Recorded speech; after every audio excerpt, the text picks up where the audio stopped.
आखिरकार तेलंगाना नया प्रदेश बन चुका है। आप लोगों की ने भी काफ़ी मेहनत की है, काफ़ी एजिटेशन चलाए हैं और अब कांग्रेस का दबदबा कहीं ना कहीं ख़त्म हो चुका है, इस बात को भी आप मानते हैं। मगर केसीआर कुछ ज़्यादा ही एक्साइटेड लग रहे हैं और सभी बधाई दे रहे हैं। नहीं, अगर देखेंगे कि कांग्रेस जिस तरह से इसमें राजनीति का मुद्दा नहीं है, बहुत सारे यहाँ पे जिस छात्रों का संघर्ष हुआ और बहुत सारे शहीदों का आत्म बलिदान, इन सारे मुद्दों को देखकर कांग्रेस सरकार ने और इन पर्टिकुलरली सोनिया गांधी जी ने जिस तरह से निर्णय किया कि तेलंगाना देना चाहिए, उस वायदे को उन्होंने पूरा किया। पर हाँ, केसीआर ने पहले से ही उन्होंने बातों को फेरा, जिस तरह से कहा कि कांग्रेस सरकार के साथ आएंगे, पहले वो नकार गए और फिर बाद में देखेंगे कि दलित सीएम बनाएंगे बताया था, पर उसमें भी उन्होंने फिर से पीछे ले लिए। और कल के अगर देखेंगे इश्यू में कि एक सोशल इंजीनियरिंग, एक जो जातियाँ सारे जनजीवन में रहते हैं, जनता की हित के लिए और लोकतंत्र के लिए सभी को रिप्रेजेंटेशन का एक मौका देना चाहिए।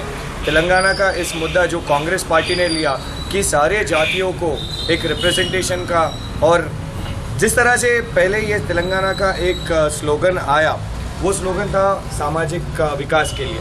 पर अगर देखेंगे कांग्रेस सरकार जो फिर जनता का एक निर्णय है कि टीआरएस पार्टी को देना चाहिए, वो श्रेय सारे टीआरएस पार्टी को उन्होंने दिया। पर आज अगर टीआरएस पार्टी का कैबिनेट देखेंगे, उन्होंने अपने बेटे को, अपने भांजे को कैबिनेट के पोस्ट दिए, ओहदे दिए।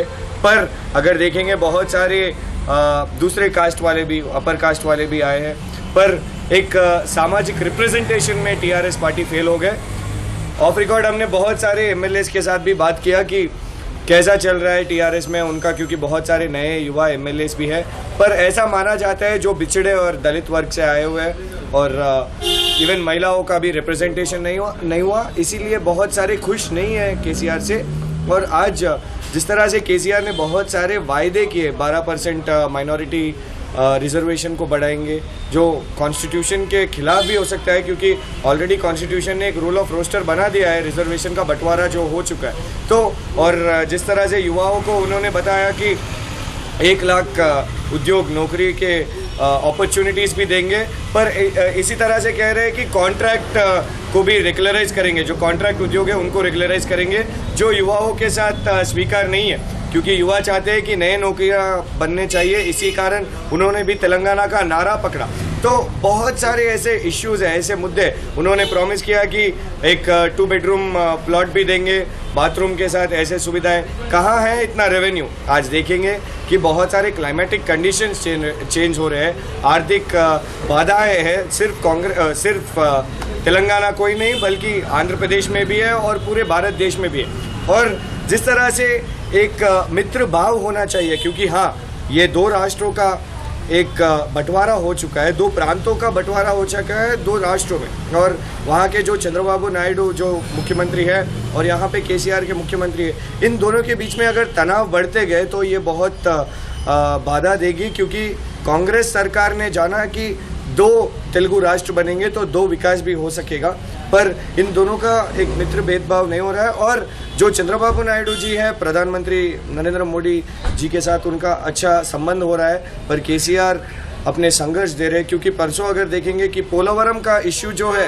हाँ बिल्कुल, पोलावरम के इश्यू में हम भी हमारे सरकार से रिप्रेजेंटेशन दे रहे हैं कि पोलावरम डिज़ाइन का उसके बारे में सोचो, क्योंकि बहुत सारे आदिवासियों का जो जीवनी है वहाँ पे उनका मुश्किल होगा, क्योंकि नहीं तो जिस तरह से उनको रिकन्सिलिएशन देना चाहिए वो भी ज़रूर एक चॉइस देना चाहिए। पर केसीआर ने जो बंद दिया, बंद के साथ कोई सोल्यूशन नहीं मिलेगा, कोई परिष्कार नहीं मिलेगा। जिस तरह से उन्होंने पोलावरम के मुद्दे पे बंद दिया, उससे बहुत सारे रोक टोक हो चुके हैं वो हैदराबाद शहर में।